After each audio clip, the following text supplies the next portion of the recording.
Seorang bocah sekolah dasar ditabrak truk tanah di Jalan Raya Salembaran, Kecamatan Teluk Naga, Kabupaten Tangerang, Banten. Akibatnya warga emosi dan merusak truk tanah yang beroperasi bukan pada jam operasional. Alika, berusia 9 tahun, bocah sekolah dasar ini mengalami remuk pada bagian kaki akibat ditabrak oleh truk pengangkut tanah di Jalan Raya Kosambi, Kecamatan Teluk Naga, Kabupaten Tangerang, Banten pada Kamis pagi. Akibatnya, warga sekitar mengamuk menghancurkan truk pengangkut tanah tersebut. Tak hanya itu, puluhan truk tanah yang melintas bukan pada jam operasionalnya juga ikut dirusak oleh warga. Bahkan satu truk dibakar warga. Diketahui kendaraan truk tanah sudah ditentukan oleh Peraturan Bupati Tangerang Nomor 12 Tahun 2022 tentang pembatasan jam operasional mobil barang pada ruas jalan di wilayah Kabupaten Tangerang, yaitu pada pukul 22 sampai dengan pukul 5 pagi. Namun hal itu dilanggar oleh perusahaan truk sehingga warga sekitar emosi lantaran banyaknya korban yang berjatuhan. Warga sekitar mengatakan melonjaknya emosi warga bukan karena hanya kali ini, namun sudah berkali-kali hingga menimbulkan korban jiwa. Hal ini dilakukan sebagai bentuk ketegasan pemerintah dalam menegakkan peraturan Perbup Nomor 12 Tahun 2022 yang mengatur larangan operasional kendaraan truk tanah melintas di waktu aktivitas warga. Polisi dari Polres Metro Tangerang Kota yang tiba di lokasi berusaha melakukan mediasi terhadap warga, namun tidak menemukan solusi. Mereka meminta aparat pemerintah Kabupaten Tangerang mendengar dan juga menegakkan peraturan Perbup terkait larangan jam operasional kendaraan truk tanah.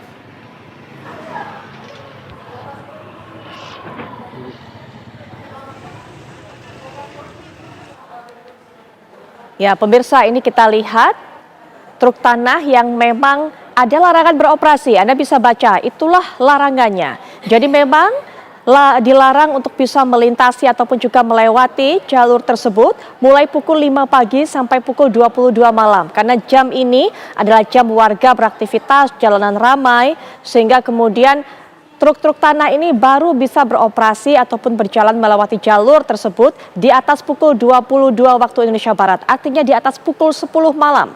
Nah, ini adalah angkutan yang tergolong ataupun juga yang dilarang melewati jalur ini merupakan angkutan barang yang bermuatan dan tidak bermuatan tanah, pasir, dan batu golongan 3, 4, dan 5. Anda bisa lihat sudah ada larangannya, tapi kemudian memang tidak diindahkan oleh perusahaan-perusahaan yang mengoperasikan truk tanah ini.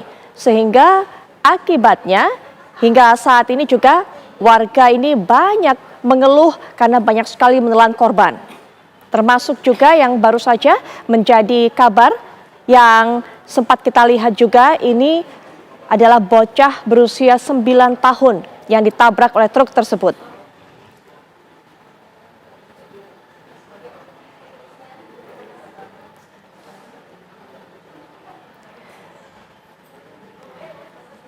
Baik pemirsa, kabarnya hingga saat ini juga masih terus dilakukan pembahasan penyelesaian mengenai kasus ini dan juga meminta pihak kepolisian untuk melakukan penegasan terhadap adanya larangan tersebut. Kita akan segera mendapatkan informasi terbaru dari rekan kami Rusdi Muslim yang akan mengabarkan. Silakan Rusdi. Ya, baik Putri Viola, tetap pemirsa dapat saya kabarkan dari Kecamatan Kosambi, di mana memang baru saja selesai proses mediasi antara Forkopimda dengan tokoh masyarakat yang berada di Teluk Naga maupun juga di Kecamatan Kosambi, di mana memang hal ini dipicu dengan adanya laka lantas, yaitu seorang bocah yang berusia 9 tahun terlintas oleh mobil tambang. Sebenarnya Putri Viola, hal ini memang puncak dari kekesalan warga, yang mana memang sebenarnya warga tidak menghalangi proses pembangunan, namun meminta Perbup Bupati yang nomor 12 tahun 2022 itu ditegakkan, di mana di dalam aturan itu jelas bahwa truk tambang dapat melintas pada pukul 22 hingga pukul 5 pagi. Namun begitu, karena banyak yang melanggar dan ada pula korban laka, sehingga total kurang lebih di tahun 2024 saja sudah 36 korban dan hingga saat ini merupakan puncaknya. Hal ini membuat ada sekitar 22 truk tanah jenis transformer atau truk tronton yang dirusak warga, serta ada pula 2 truk yang dibakar oleh massa. Hal ini dilakukan spontan oleh massa yang memang sudah menjadi puncak kekesalan.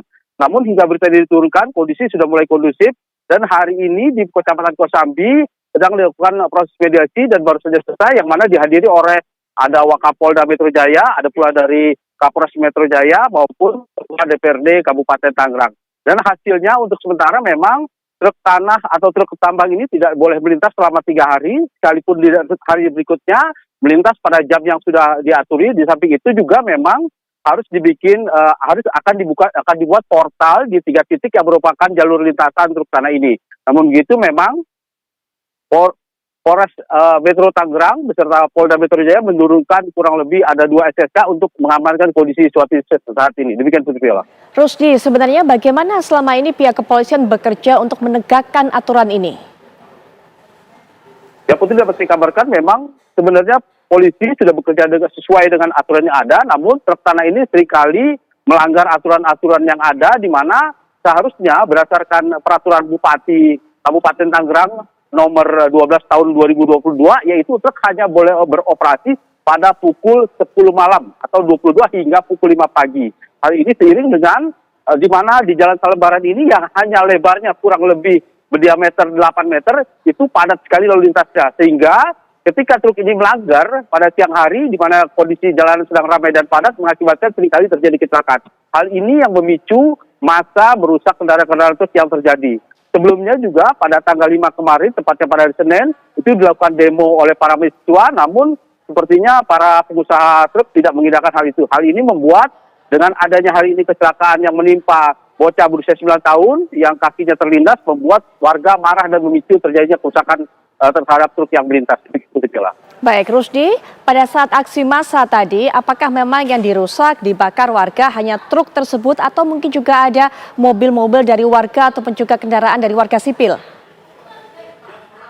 Ya Putri Viola, memang aksi massa pada siang tadi cukup sporadis, di mana memang selain ada truk kendaraan yang dirusak, ada juga kendaraan pribadi milik Ibu Wakapolres yang mengakibatkan juga kerusakan yang cukup parah. Samping itu juga para petugas kepolisian yang berusaha untuk menenangkan warga mendapat juga perlakuan yang tidak mengenakan sehingga mereka mengalami keluka. Namun begitu untuk kondisi saat ini sudah mengalami kondisi. Namun begitu untuk Jalan Salembaran yang merupakan daerah aksi yang bertempat TKP warga untuk melakukan aksi massa, untuk saat ini masih diblokir, tidak dapat dilintasi oleh kendaraan baik dari jalur kabupaten maupun dari Kosambi. Demikian Putri.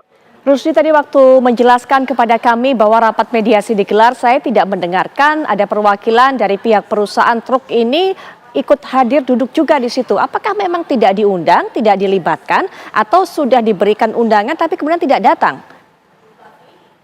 Baik, Putri Viola, sejauh ini yang saya tahu memang stakeholder yang berkepentingan seperti pengusaha truk, PJ Gubernur Banten, maupun pihak kepolisian maupun Forkominda mengundang segala stakeholder yang berkepentingan di lingkungan ini. Namun hingga pukul 5:30 tadi dimulainya mediasi, saya tidak melihat adanya perwakilan dari pihak pengusaha truk. Namun begitu hanya ada Wakapolda Metro Jaya, Kapolres Metro Jaya, Forkominda, Ketua DPRD Kabupaten Tangerang, beserta perwakilan tokoh masyarakat yang memang sudah menunggu sejak tadi. Namun begitu memang dari hasil keputusan itu di mana terdapat warga meminta 3 hari berkabung, di mana kendaraan truk tambang ini tidak boleh melintas. Di samping itu jika ingin melintas sesuai dengan aturan yang perbuk tadi. Yang kedua, di mana di Jalan Salembaran ini merupakan lintasan banyak tempat pendidikan yaitu sekolah. Mereka harus memasang garis untuk zona aman agar para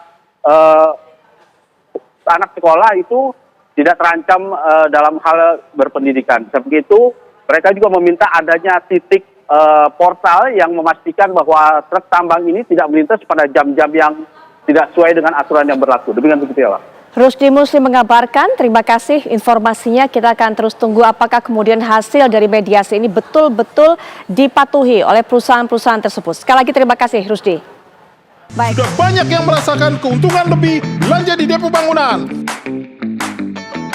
Mau seperti mereka, menangkan undian berhadiah total 14 miliar di Depo Bangunan. Ayo belanja! Hanya di Depo Bangunan.